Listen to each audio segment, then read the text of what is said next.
Assalamualaikum warahmatullahi wabarakatuh. Pada video kali ini kita akan melanjutkan pembahasan TPS UTBK 2021 bagian pengetahuan kuantitatif. Jika pada video sebelumnya kita sudah membahas soal nomor 1 sampai nomor 8, maka pada video kali ini kita akan lanjut ke soal berikutnya yaitu nomor 9. Di sini bagi kalian yang belum menonton ya pembahasan nomor 1 sampai nomor 8 itu bisa dicek videonya di channel YouTube ini. Oke, kita lanjut ke soal nomor 9. Pada balok A, B, C, D, E, F, G, H, AB itu panjangnya 8. Ini bisa kita langsung tandain aja. Di baloknya AB 8, lalu BC itu 5, dan CG 3. Titik K merupakan titik tengah EF. Oke, karena dia titik tengah EF, maka panjang FK dan KF itu sama, itu 4. Titik T adalah perpotongan AF dan BK. AF dan BK ya. Berdasarkan informasi yang diberikan, maka hubungan antara kuantitatif P dan Q berikut yang benar. P kuadrat jarak dari T ke C. Jadi P itu jarak dari T ke C yang dikuadratkan, dan Q nilainya 50. Baiklah, kita akan mencari panjang dari T ke C artinya ya, atau kuadratnya. Untuk melakukan kuadrat jarak dari T ke C ini, kita bisa menggunakan dalil Pitagoras ya, karena ini segitiga siku-siku di B, segitiga TBC, yang mana BC itu 5, maka kita untuk mendapatkan panjang TC atau kuadratnya, kita harus menentukan dulu panjang TB-nya berapa.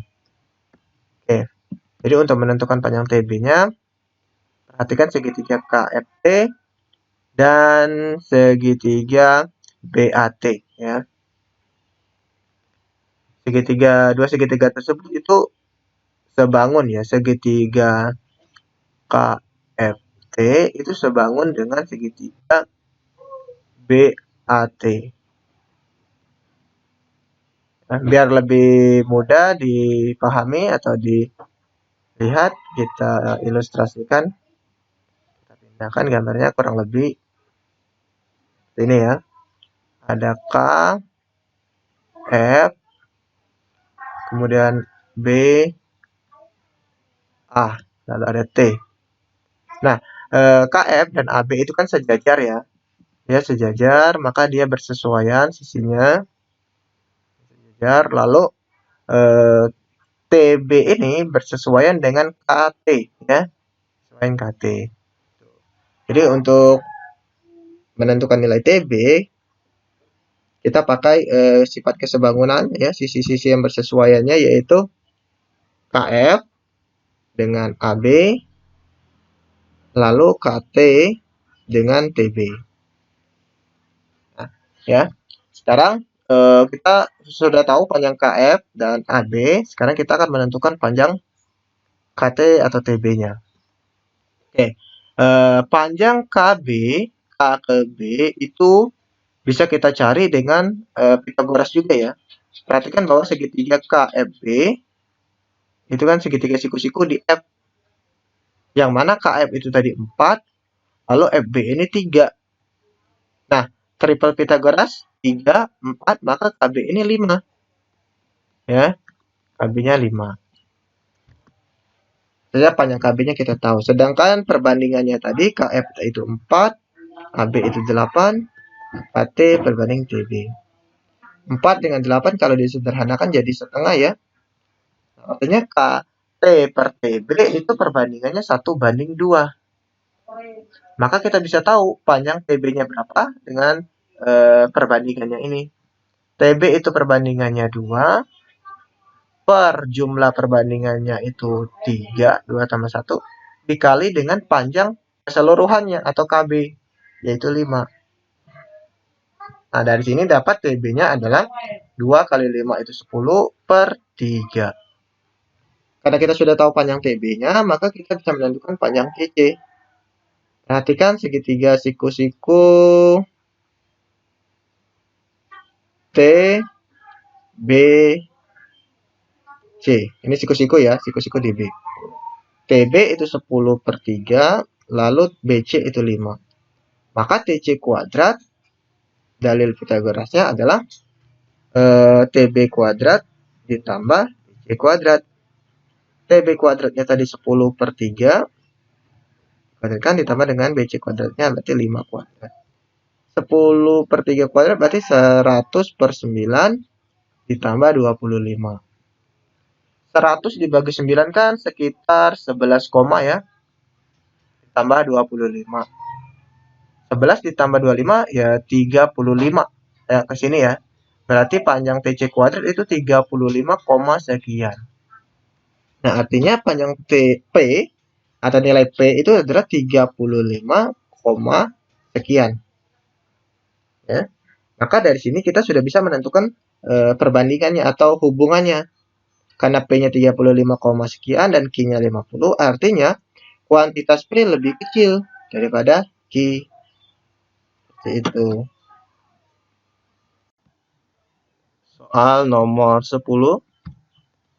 Daerah A, B, C, D seperti dalam gambar ditranslasi sehingga koordinat bayangan titik 5, min 3 adalah 3, min 1. Berdasarkan informasi yang diberikan, 4 pernyataan berikut yang benar ada berapa? Oke, jadi ini materi tentang transformasi geometri ya. Di sini ada yang namanya translasi. Jadi translasi itu pergeseran ya kan? Translasi pergeseran. Kalau kita lihat, jadi kita harus cari dulu pergeserannya sejauh mana gitu. Jadi dari sini ada titik 5, min 3. 5, min 3 ini bayangannya adalah 3, min 1. Jadi dia awalnya 5, min 3. Lalu kan digeser atau ditranslasi sejauh A, B gitu ya kira-kira. Nanti bayangannya menjadi 3, min 1. Ini ditranslasi. Nah, 5 dia jadi 3. Artinya kan dia 5 ini kan sumbu X ya. Dia jadi 3 artinya dia digeser 2 ke kiri ya. Karena 5 ditambah min 2 jadi 3. Artinya hanya min 2. Lalu min 3 dia jadi min 1. Artinya dia bertambah. Bertambah sebanyak 2 ya. Jadi 5 dikurang 2, 3. Min 3 ditambah 2 itu jadi min 1. Nah, jadi translasinya itu digeser 2 ke kiri dan 2 ke atas. Oke, sekarang kita sudah tahu translasinya. Sekarang kita coba lihat bayangan-bayangan yang lainnya ya. Karena ini kan ada 4 titik, kita harus tentukan semua bayangan titik-titiknya. Misalnya kita menentukan 0, min 2 ini. 0, min 2. Nanti bayangannya jadi berapa? Nah, ini bayangan ya, sebelah kanan bayangannya. Tadi digeser min 2. Ya, 0 ditambah min 2 itu min 2. Min 2 ditambah 2 jadi 0. Nah, nanti yang bayangannya ini jadi ini. Bayangan 0, min 2 jadi min 2,0. Lanjut ke yang min 1,1. Nah, yang ini nanti jadinya dikurang 2 jadi min 3. Ditambah 2, 1 tambah 2 jadi 3. Nah, kemudian yang titik terakhir 2,3. Ini akan jadi 2 ditambah min 2 itu 0. 3 ditambah 2 itu jadi 5. Nah, seperti ini. Nah, dari sini tinggal kita gambar bayangannya nanti seperti apa. Ya. Oke, di sini sudah saya sediakan gambar yang ukurannya tepat ya. Karena kalau dibikin sendiri nanti takutnya tidak jelas ya, gambarnya kurang rapi. Jadi di sini kita tentukan tadi ada titik 3, min 1 itu berarti yang mana? 3, min 1 yang ini ya, 3, min 1, lalu min 2,0, lalu min 3,3 yang ini, terakhir 0, min 5. Nah, jadi ini titik-titiknya ya kalau kita gambar di diagram Cartesius. Jadi daerahnya yang mana? Daerah A yang ini berarti yang ini, lalu B, lalu C dan D. Ya, dari hasil bayangannya ini kita akan menentukan yang mana saja yang benar dari 4 pernyataan ini. Oke, kita mulai dari pernyataan 1. Terdapat 2 daerah dengan seluruh bayangannya berada di kuadran ketiga. Kuadran ketiga yang mana? Ini kuadran 1, ini kuadran 2, ini kuadran 3, dan ini kuadran 4 ya. Kuadran 3 berarti di sini. Nah, di pojok bawah kiri. Terdapat 2 daerah dengan seluruh bayangannya berada di kuadran 3. Oke, di kuadran 3 bahkan tidak ada yang bayangannya seluruhnya ada di kuadran ketiga ya. Jadi 1 ini salah. 2. Sebagian bayangan daerah A berada di kuadran 4. Daerah A, sebagian bayangannya berada di kuadran 4. Oke, ini daerah A, bayangannya itu ada di kuadran 1, ada di kuadran 2, ada di kuadran 3, dan ada kuadran 4. Jadi nomor 2 ini benar ya. Benar. Karena sebagiannya ada di kuadran 4. Daerah ini ya. Daerah ini yang dimaksud. Bayangan daerah B seluruhnya berada di kuadran 1. Oke, daerah B ini seluruhnya katanya berada di kuadran 1. Kalau kita lihat hasilnya ini tidak ya, karena B juga ada di kuadran kedua. Berarti yang ini salah. Pernyataan 4, sebagian bayangan daerah C berada di kuadran 2. Sebagian bayangan daerah C ada di kuadran 2. Yang C, bayangannya ini seluruhnya ada di kuadran 2 ya, tidak ada yang tidak di kuadran kedua. Artinya yang ini juga salah. Nah, maka banyaknya yang benar cuma 1 ya. Jadi jawabannya yang B. Soal nomor 11. Semua pasangan A, B yang A dan B merupakan anggota 2, 3, 4, 5, 6 memenuhi limit X menuju 1 AX min 2 per X min B sama dengan min 2. Jadi di sini ada limit X menuju 1 AX min 2 per X min B sama dengan min 2. Limit X menuju 1 artinya X-nya menuju 1, maka kita substitusi AX sama dengan 1 ya. Jadi A dikali 1 dikurang 2 per 1 dikurang B. Sama dengan min 2. Berarti A min 2 sama dengan min 2 kali 1 min 2. Min 2 dikali min B plus 2B. Nah, sini berarti A sama dengan 2B. Min 2 ditambah 2 itu habis ya. Kita coret 2 dan min 2 ini tewas. Sehingga A sama dengan 2B. Jadi kita sudah dapat satu persamaan bahwa A sama dengan 2B. Kalau kita perhatikan di pernyataan ini, pernyataan 3 itu kan A sama dengan 2B. Berarti ini udah pasti benar ya. Karena kita sudah dapat A itu sama dengan 2B. Jadi nomor 3 benar. Sekarang kita akan menentukan yang lainnya. Di sini pernyataan 1 A ditambah B itu anggotanya 6, 9. Jadi kita harus mencari A ditambah B-nya berapa.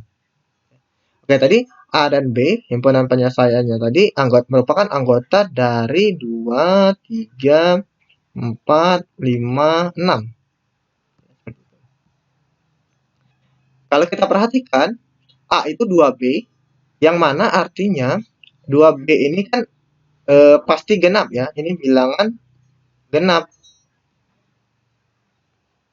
Jadi A-nya bilangan genap ya.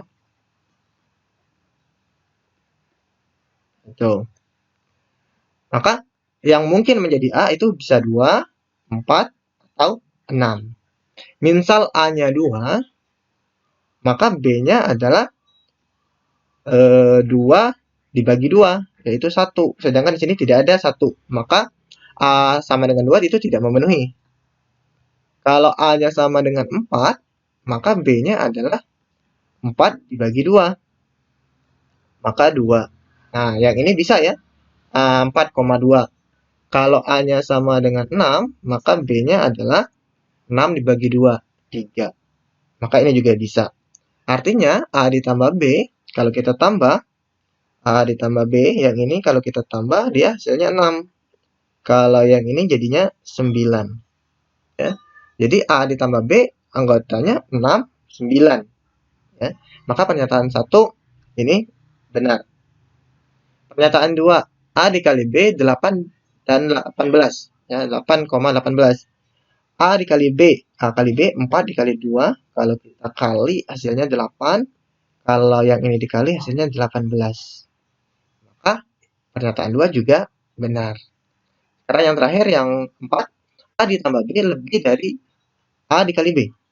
Nah, ini salah ya, karena A ditambah B tadi 6, 9, sedangkan dikali 8, 18. Jadi harusnya lebih kecil. Maka yang 4 salah. Sehingga yang benar ada 3. Jadi jawabannya yang D. Soal nomor 12. Banyaknya penduduk di Kabupaten A, B, C, D, dan E disajikan dalam bentuk diagram lingkaran. Sudah ada diagram lingkarannya. Bagian daerah lingkaran besar berwarna hijau diperinci menjadi 3 bagian daerah lingkaran Kabupaten C, D, dan E. Oke, jadi dari lingkaran ini ada bagian hijau. Bagian hijau ini dipisahin. Itu ternyata ada lagi daerah yang lain ya. Ada Kabupaten C, D, dan E.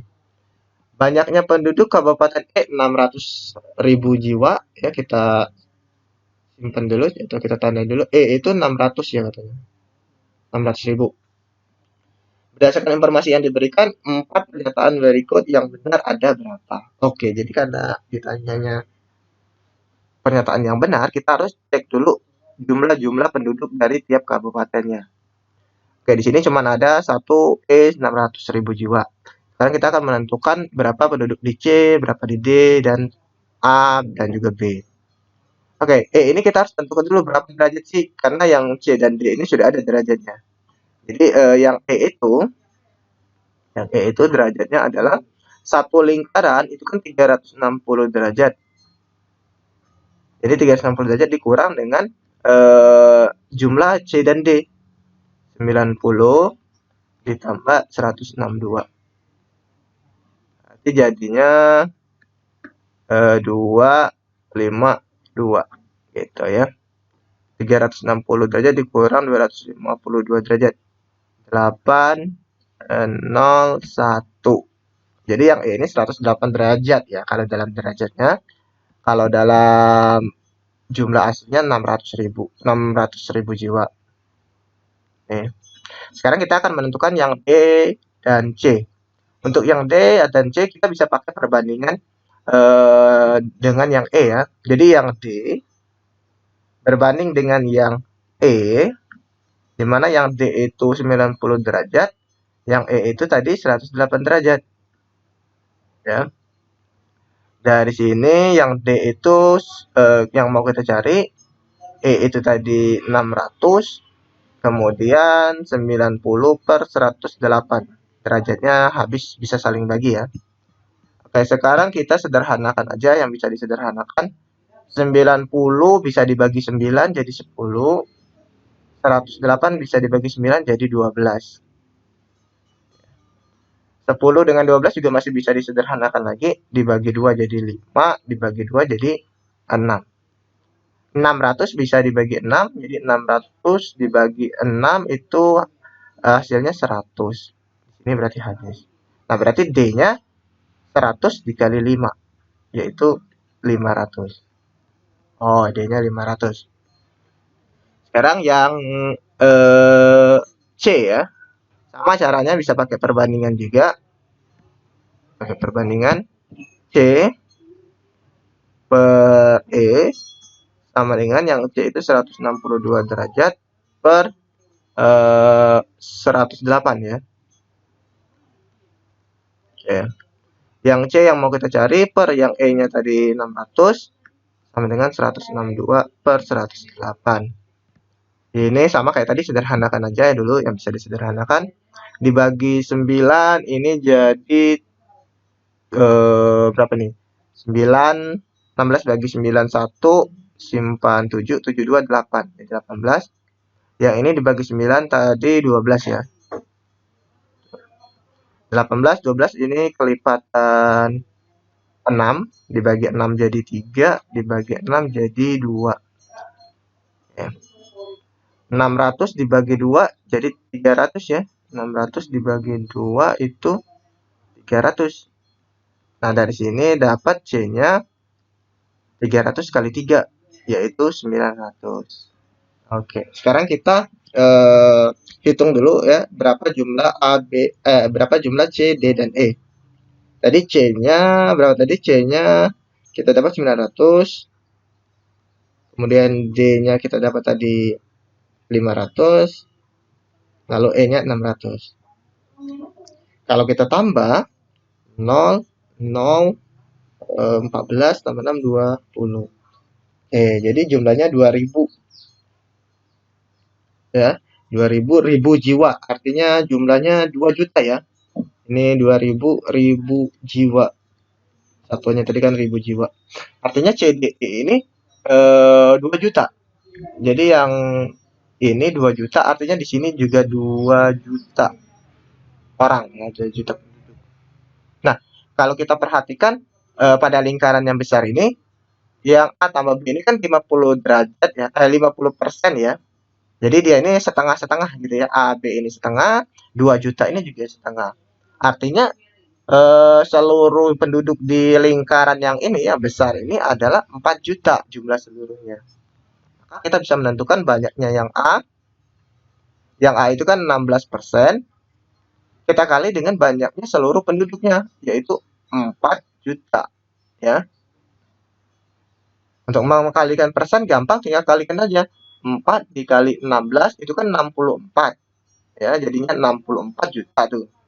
Dibagi 100, artinya nolnya berkurang 2. Juta itu kan nolnya 6, dikurang 2 jadi nolnya 4, jadinya 640.000. Nah, gitu ya, atau 640 aja ya. Yang B sama, yang B 34% dikali 4. 34 dikali 4 itu berapa? 4 kali 4 16, simpan 1, 4 kali 3 12, jadi 136 ya. Sama, tambahin 0 aja 4 ya.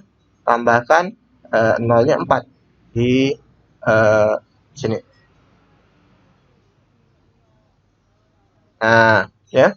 Jadi yang A-nya 640.000 jiwa, yang B-nya 1.360.000 jiwa. Yang C-nya 900.000, yang D-nya 500.000, yang E-nya 600.000. Jadi kelima-lima kabupaten ini kita sudah tahu semua jumlah penduduknya. Sekarang kita tinggal mencocokkan dengan pernyataan-pernyataan di soalnya. Pernyataan 1, terdapat tepat 2 kabupaten dengan banyaknya penduduk lebih dari 1 juta. Oke. Yang lebih dari 1 juta cuman kalau kita lihat di sini cuman yang B ya. Yang A enggak, yang C, D, dan E juga enggak. Artinya pernyataan 1 salah. Oke, lanjut ke pernyataan 2. Penduduk di Kabupaten E paling sedikit. Kabupaten D paling sedikit. Kabupaten D 500, yang lainnya di atas 500 semua ya. Artinya yang 2, pernyataan 2 benar. Pernyataan 3, banyaknya penduduk Kabupaten A lebih kecil dari Kabupaten D. A 640.000, D 500. Berarti salah ya. Nomor 4, total banyaknya penduduk Kabupaten A dan C lebih dari banyaknya penduduk Kabupaten B. A tambah C.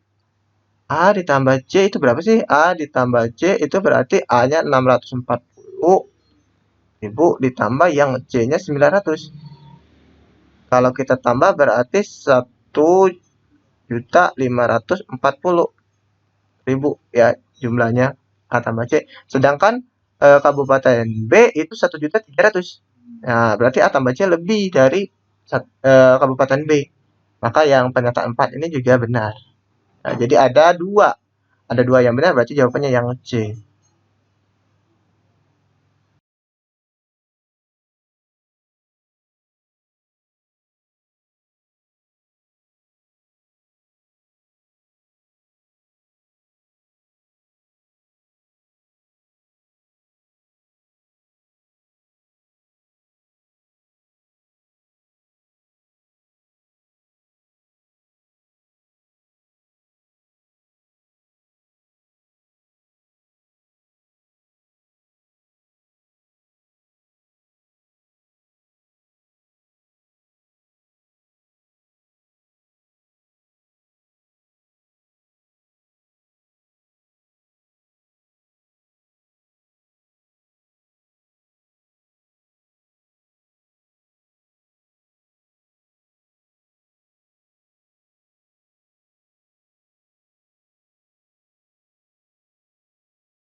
Soal nomor 13. 5 bilangan bulat positif 3, 6, X, Y, 7 memiliki rata-rata 6.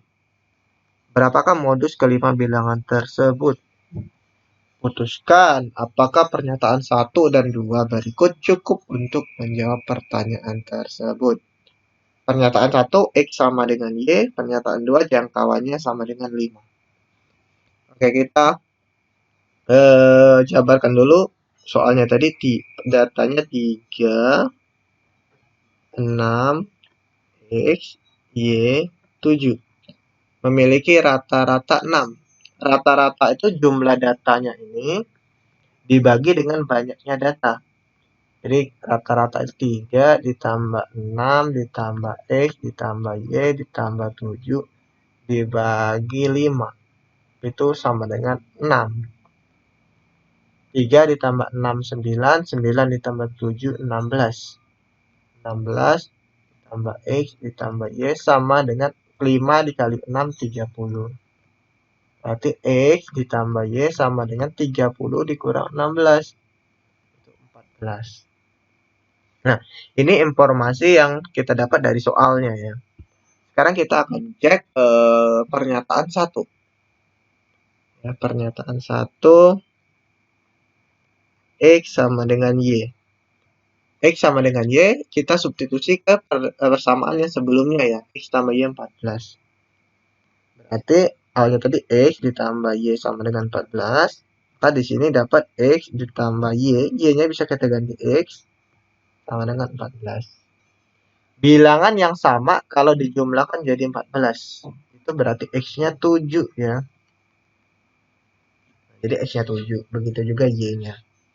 Nah, maka datanya tadi bisa kita tulis 3, 6, X-nya 7, Y-nya juga 7, lalu 7. Nah, dari sini kita dapat menentukan nilai modusnya. Jadi modus itu adalah nilai paling sering muncul ya.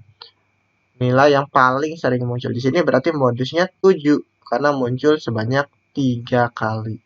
Jadi pernyataan 1 ini cukup untuk menjawab pertanyaan ini.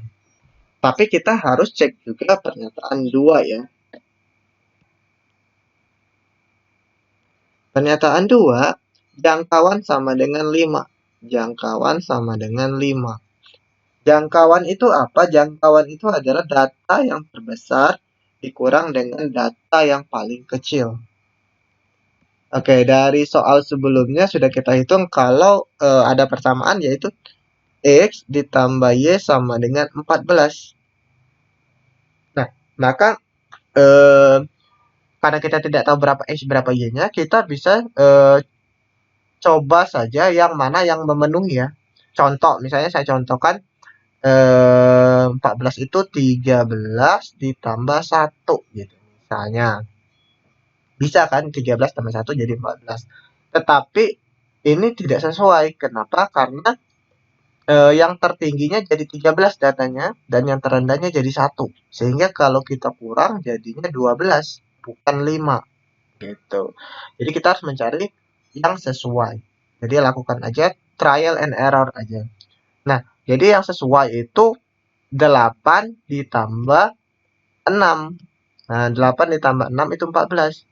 Sehingga dari sini kita tahu X-nya 8, Y-nya 6. Atau sebaliknya. Bisa juga dibalik.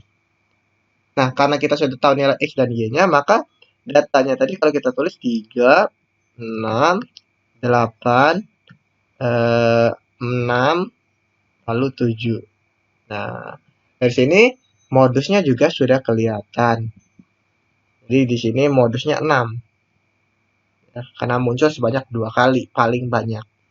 Jadi pernyataan 2 ini, pernyataan 2 saja cukup untuk menjawab pertanyaan ini. Maka jawabannya yang mana? Yang D ya, pernyataan 1 saja cukup untuk menjawab pertanyaan dan pernyataan 2 saja juga cukup. Jadi jawabannya D.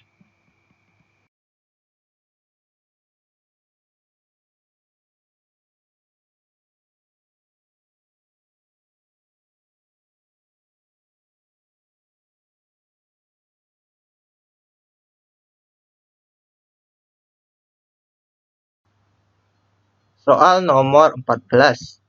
Pada segi 5A, B, C, D, E, BC sama dengan 2AB. Dan AE sama dengan ED. Berapa besar sudut AED? Oke, jadi di sini sudah ada diketahui bahwa BC-nya itu 2AB. Jadi kita misalkan, BC AB itu adalah 3, misalnya satuannya, panjangnya 3. Ini misal aja, bisa diganti dengan yang lain ya. Mau berapapun boleh. Berarti BC itu jadi 6 ya. BC 6, karena BC itu 2 kali dari AB. Nah, ini biar gampang aja, kita buat 3 dan 6. Bisa juga 1 dengan 2, atau A dengan 2A juga bisa. Artinya AB-nya 3, BC-nya 6. Oke, sekarang dari pernyataan AE sama dengan ED. Jadi AE panjangnya sama dengan ED. Nah, kita masih belum tahu berapa, tapi dia sama panjangnya. Yang ditanya berapa besar sudut AED. Berapa besar sudut di sini? Dari pernyataan 1, clue-nya adalah AE sama dengan 2/3 BC. AE 2/3 BC. BC-nya tadi 6. Artinya 2/3 dikali 6. 6 dibagi 3, 2. 2 kali 2, 4. Berarti BC AE itu 4. Karena tadi dia sama, maka ED juga 4. Nah, dari pernyataan 1 ini, kita akan menentukan AED-nya ya, sudut AED-nya dengan cara kita bisa tambahin garis ya. Ini kan sebenarnya kita tambahin garis lurus gitu. Terus di sini juga saya ulang ya, kurang rapi. Garisnya kurang lebih kayak gini, garis lurus. Di sini juga. Nah, ini nyatu ya. Oke. Nah, di sini kan siku-siku ya, di sini juga siku-siku. Atau kalau mau lebih jelas kita buat di sini ya. Nah, yang bagian merah. Terus yang ditanyakan sudut AED atau yang di sini kan sebenarnya. Nah, di sini kan karena ada segitiga siku-siku, kita bisa menentukan sudut yang di sini terlebih dahulu. Sudut yang di sini berapa? Misalnya sudut di sini theta. Tadi ukuran-ukurannya sudah ada ya, AE 4. Kemudian apalagi yang saya tahunya, yang mana yang ini 4, lalu yang ini ya, dari sini ke sini itu berapa? Karena dari E ke D itu 4, dan dari sini ke D ini 6, berarti di sini 2 ya. Nah, maka di sini 2. Oke, jadi di sini sudah ada ukurannya, bagian samping dan miringnya. Bagian samping dan miring itu berarti cos ya. Artinya cos theta itu sampingnya 2, miringnya 4.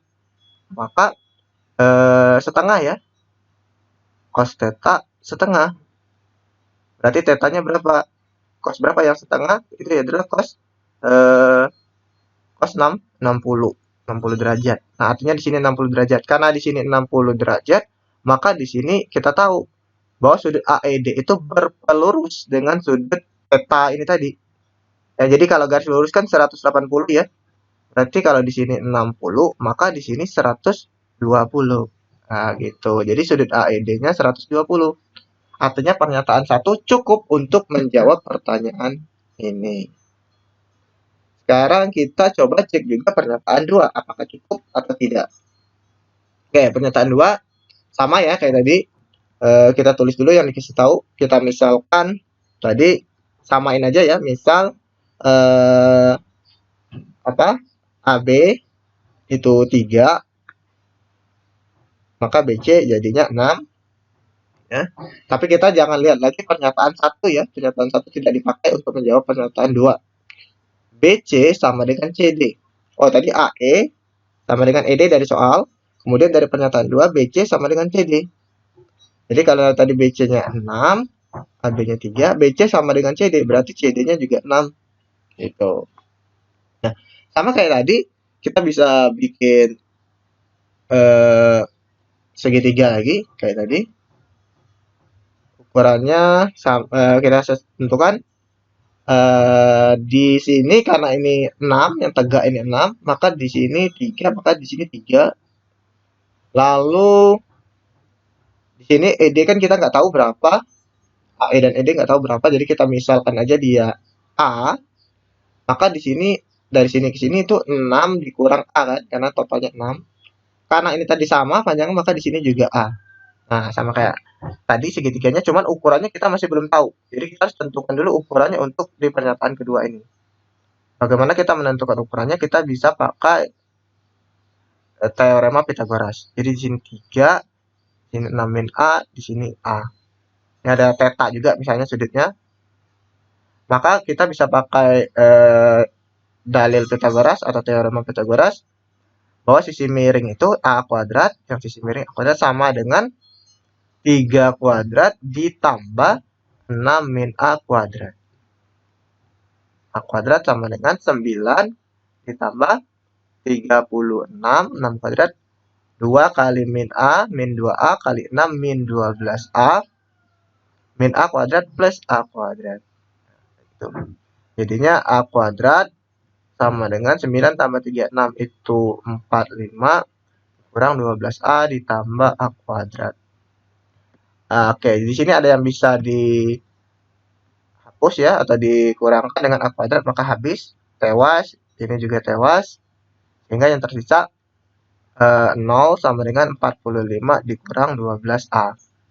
Artinya 12A sama dengan 45. Maka dari sini kita dapat A-nya adalah 45 dibagi 12. 45 dengan 12 sama-sama kelipatan 3. Kita bagi 3 ini jadi 15. Kita bagi 3 ini jadi 4. Jadi A-nya 15/4. Maka ukuran segitiga ini bisa kita tentukan ya. Berarti A-nya 15/4. Berarti di sini 15/4. Oke, di sini bagian depan dan miring yang sudah kita ketahui. Depan dan miring itu berarti sin ya. Maka sin theta sama dengan depannya 3, miringnya 15/4. Jadinya 3 kali dengan 4, 12/15. Nah, berarti sin theta 12/15. Artinya tetanya itu bukan sudut istimewa ya. Jadi tetanya bukan sudut istimewa, jadi kita tidak bisa menentukan sudut di sini. Karena di sini kita nggak tahu tetanya berapa, maka di AED juga tidak bisa diketahui.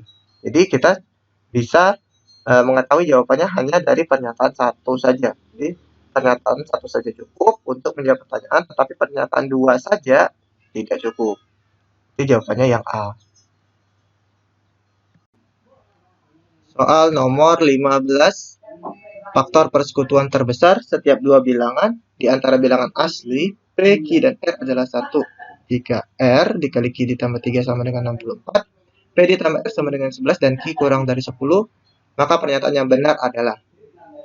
Oke, di sini ada PQR yang bilangan asli, di mana R dikali Q ditambah 3 itu sama dengan 64, lalu P ditambah R itu sama dengan 11, dan Q kurang dari 10. Dari P ditambah R sama dengan 11, maka R ini adalah 11 dikurang P. Kita substitusi R 11 min P ke persamaan yang pertama ini tadi. Jadi R dikali Q ditambah 3 sama dengan 64. R-nya tadi 11 min P dikali Q ditambah 3 sama dengan 64. Karena PQR tadi bilangan asli, maka 11 min P dan Q ditambah 3 ini juga bilangan asli. Jadi kita akan tentukan bilangan asli yang dikalikan jadi 64. Maka kemungkinannya bisa 64 dikali 1, atau 1 dikali 64, 32 dikali 2, atau 2 kali 32, 16 dikali 4, 4 dikali 16, 8 dikali 8. Oke, sekarang dari sekian banyak kemungkinan ini kita akan tentukan yang mana yang memenuhi. Pertama, perhatikan jika 11 min P ini adalah bilangan asli, sehingga P ini harus lebih kecil dari 11 ya. Harus lebih kecil dari 10 bahkan ya. Atau sama dengan 10. Jadi yang 64, 32, 16 ini tidak memenuhi. Begitu juga dengan yang Q. Q tadi karena kurang dari 10, maka Q ditambah 3 harus kurang dari 13. Jadi yang 64, 32, dan 16 ini juga tidak memenuhi. Jadi yang memenuhi hanya 8 dikali 8. Ya. Berarti 11 min P-nya itu 8, maka dari sini dapat P-nya adalah 3. Lalu Q ditambah 3 sama dengan 8, maka Q-nya adalah 8 dikurang 3, 5. R tadi 11 dikurang P ya. Samanya tadi 11 dikurang P adalah 8, maka R-nya 8. Oke, sekarang kita cocokkan dengan pernyataan-pernyataan di soal. Pernyataan 1, selisih bilangan terbesar dan terkecil adalah 5. Terbesar 8, terkecil 3. Selisihnya 5. Maka pernyataan 1 benar. Karena pernyataan 1 benar, pernyataan 3 juga benar. Sekarang kita cek pernyataan 2. Jumlah dua bilangan terkecil adalah 11. Bilangan terkecil, dua bilangan terkecil adalah 3 dan 5. Jadi 3 ditambah 5 sama dengan 8. Maka pernyataan 2 salah. Jadi jawabannya yang mana? 1 dan 3 ya. Jadi jawabannya yang B. Oke, itulah tadi pembahasan soal TPS UTBK 2021 bagian pengetahuan kuantitatif berdasarkan soal asli yang muncul di gelombang pertama. Jadi buat kalian yang akan tes di gelombang kedua, segera persiapkan diri kalian karena kemungkinan besar soalnya akan mirip dengan soal gelombang yang pertama. Jadi itulah saja video kali ini. Saya akhiri. Wassalamualaikum warahmatullahi wabarakatuh.